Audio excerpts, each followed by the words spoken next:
Hi there, my fellow creative humans. Today I thought I'd show you guys how I create these stunning little miniature watercolor paintings. I make these tiny pieces to insert into greeting cards I send out for my church's card ministry. I enjoy making these, they're super quick to do, and it's a very simple way of making an average greeting card stand out and to brighten the recipient's day. When someone receives one of these thoughtful paintings, it just lets them know someone took the time to add a little extra something just for them.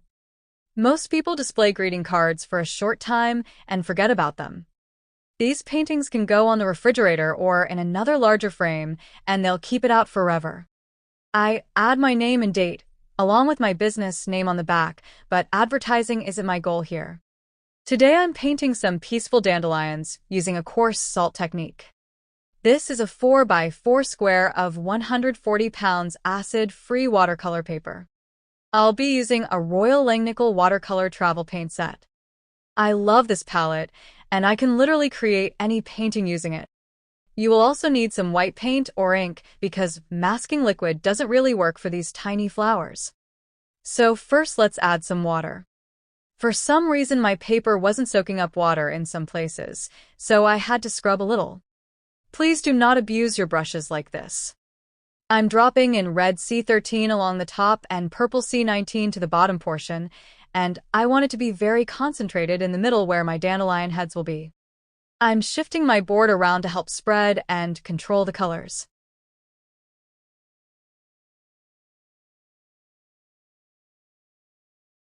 I'm just soaking up some excess water around the edges to prevent backwashing. Sprinkle some coarse salt around the middle. These salt crystals will soak up pigment and create a fuzzy, splotchy effect once dry.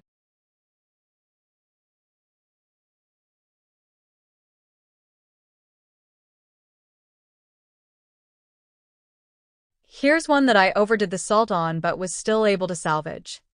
Once it's completely dry, you can brush the salt off and begin painting your dandelion heads and stems with a dark color.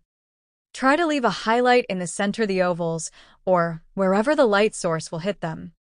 Using a rigger brush or fineliner, create some slightly curved dark lines coming out of the center.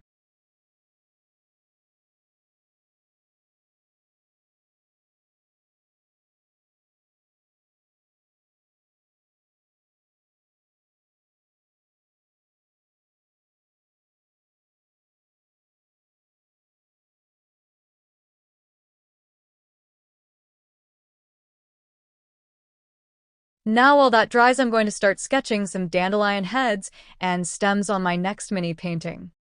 I have an assembly line going, so I have plenty of them to choose from when I need them. I paint a bunch of these at once. They're all different, and I can just choose one for a specific person that matches the vibe for what I'm looking for.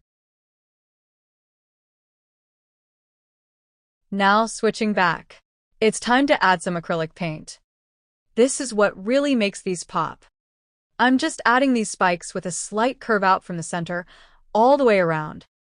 Take your time and be strategic in your placement, because we don't want to cover the dark too much. If you accidentally cover up too many shadows, I'll show you how to fix it. These little seedlings are a few short wispy lines extending from one center longer line, but for now I'm just doing the edges to establish a shape.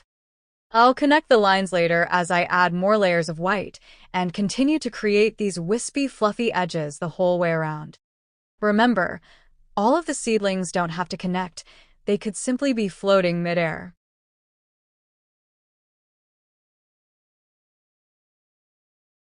After it dries completely, I'm going to add some shadows that I covered with white using my Prismacolor fineliner. I'm flicking my pencil to get a wispy lined lines. Using that same Prismacolor fineliner, I am going back in to correct the stem's edges. This time, instead of using black paint, I will use the fineliner to create these initial black shadow lines. While that is drying, I'm going to cut round edges just because I think it looks cool. You can attach a cardstock border or slip it right into the greeting card as is. And voila!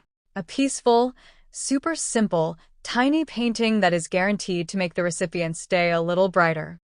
Thank you so much for watching until the end.